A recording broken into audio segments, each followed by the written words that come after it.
بسم اللہ الرحمن الرحیم۔ السلام علیکم پیارے بہن بھائیوں۔ گناہ ہو جانا ایک فطری عمل ہے اور کوئی ایسا انسان نہیں جس سے گناہ نہ ہو۔ ہاں، گناہ کرنے کے بعد خود پر تکبر کرنا، شیطان کی طرح اترانا، یہ بہت بڑا گناہ ہے۔ گناہ ہو جائے تو فوراً ہی توبہ استغفار کریں۔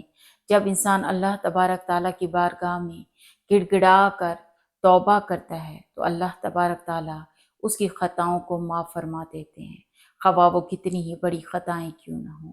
اللہ تبارک تعالیٰ نے سورہ فرقان میں 3 بڑے گناہ شرک، قتل اور زنا کا ذکر کیا، جن کی ہلاکت خیزی ازر من الشمس ہے۔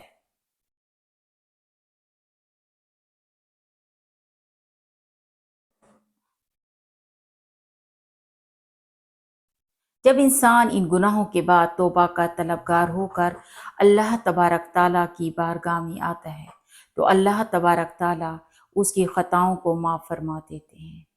اس حوالے سے سورہ فرقان کی آیت 68 سے 70 میں ارشاد ہوا، اور وہ لوگ جو نہیں پکارتے اللہ کے ساتھ کسی دوسرے معبود کو، اور نہ وہ قتل کرتے ہیں اس جان کو جسے اللہ نے حرام کیا ہے مگر حق کے ساتھ، اور وہ نہ وہ زنا کرتے ہیں، اور جو یہ کام کرے گا وہ ملے گا سخت گناہ کی سزا کو، دگنا کیا جائے گا اس کے لیے عذاب قیامت کے دن، اور وہ ہمیشہ رہے گا اس میں ذلیل ہو کر۔ استغفر اللہ۔ مگر یہ جو توبہ کرے اور ایمان لائے اور نیک عمل کرے، پس یہ وہ لوگ ہیں جن کے گناہوں کو اللہ نے نیکیوں کے ساتھ تبدیل کر دیا۔ نمبر 2، تقویٰ۔ جب انسان اللہ تبارک تعالیٰ کے خوف کی وجہ سے گناہوں کو چھوڑ دیتا ہے تو اللہ تبارک تعالیٰ اس کی خطاؤں کو معاف فرما دیتے ہیں۔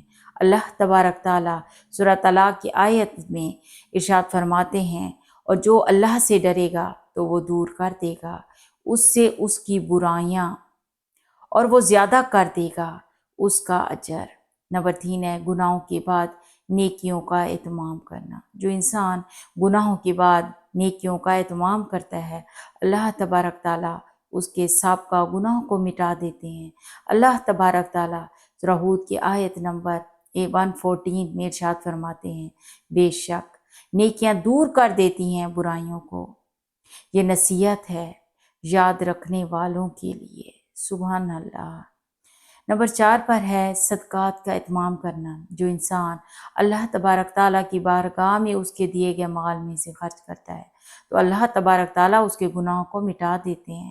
اللہ تبارک تعالیٰ نے سورہ توبہ کی آیت نمبر 103 میں ارشاد فرمایا، اب کہہ دیجئے ان کے مالوں میں سے صدقہ، تاکہ آپ پاک کریں انہیں اور آپ تزکیہ کریں ان کا ان کے ذریعے، اور دعا فرمائیں ان کے حق میں، بے شک آپ کی دعا باعث سکون ہے ان کے لیے۔ نمبر 5، تسبیح کا اہتمام کرنا۔ جو شخص صبح و شام صرف 100 مرتبہ سبحان اللہ و بحمدہ کا ورد کرتا ہے، اللہ تبارک تعالیٰ اس کے گناہوں کو مٹا دیتے ہیں، خواہ وہ سمندر کی جھاگ کے برابر ہی کیوں نہ ہو، صرف 100 مرتبہ سبحان اللہ و بحمدہ سے۔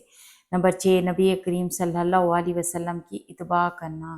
جو شخص نبی کریم صلی اللہ علیہ وسلم کی اتباع کرتا ہے، اللہ تبارک تعالیٰ اس کے گناہوں کو مٹا دیتے ہیں۔ اللہ تبارک تعالیٰ سورہ آل عمران کی آیت نمبر 31 میں ارشاد فرماتے ہیں، آپ کہہ دیں کہ اگر تم محبت کرتے ہو اللہ سے تو میری پیروی کرو، اللہ تم سے محبت کرنے لگے گا اور وہ معاف کر دے گا تمہارے لیے تمہارے گناہ، اور اللہ بہت بخشنے والا بہت مہربان ہے۔ سبحان اللہ، میں قربان جاؤں اپنے آقا کے۔ نمبر 7، راست گوئی، سچ بولنا۔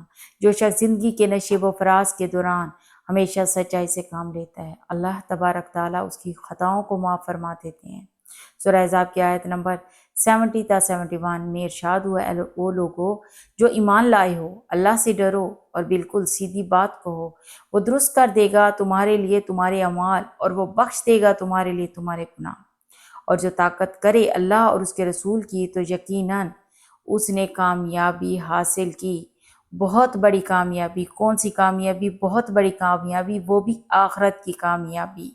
نمبر 8، حج اور عمرے کا اہتمام۔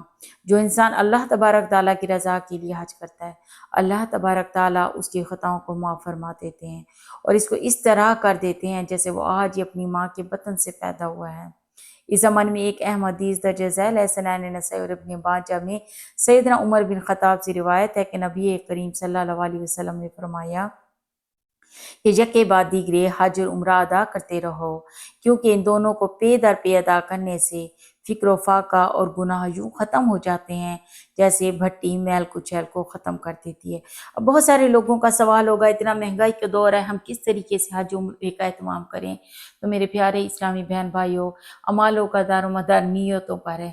نیت تو رکھ سکتے ہیں نا آپ لوگ کہ ہم لوگ حج کریں گے، ہم لوگ عمرہ کریں گے، بے شک نہ کر سکیں، لیکن اللہ تعالیٰ آپ کو اس کا بھی اجر دے دے گا۔ چھوٹی چھوٹی عبادات ایسی ہیں جو حج اور عمرے کا ثواب دیتی ہیں، ان عبادات کو کیا کریں تاکہ آپ لوگ حج اور عمرے کا ثواب حاصل کریں۔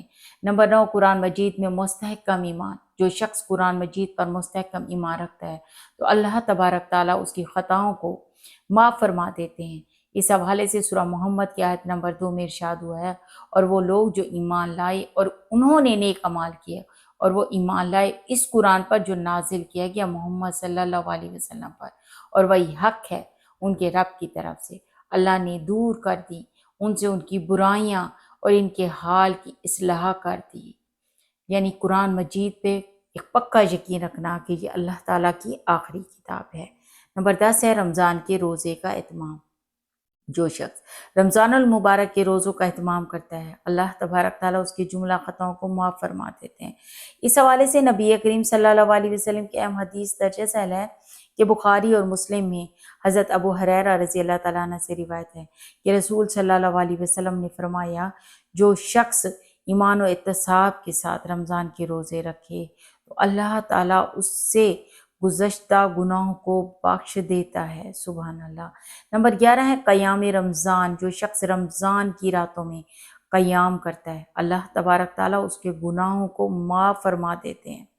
صحیح بخاری میں حضرت ابو ہریرہ سے روایت ہے، نبی کریم صلی اللہ علیہ وسلم نے فرمایا، جو کوئی رمضان میں راتوں کو ایمان رکھ کر اور ثواب کے لیے عبادت کرے اس کے اگلے گناہ بخش دیے جاتے ہیں۔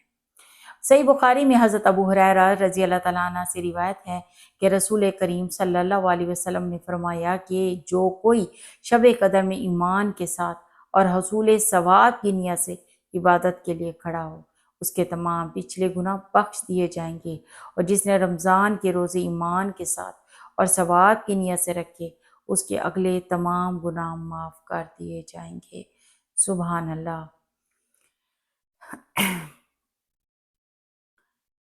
نمبر 12 ہے عاشوراء اور عرفہ کے روزے کا اہتمام۔ جو شخص یوم عاشور اور عرفہ کے روزے کا اہتمام کرتا ہے اللہ تبارک تعالیٰ اس کے گزشتہ سال اور آنے والے سال کے گناہوں کو معاف فرما دیتے ہیں۔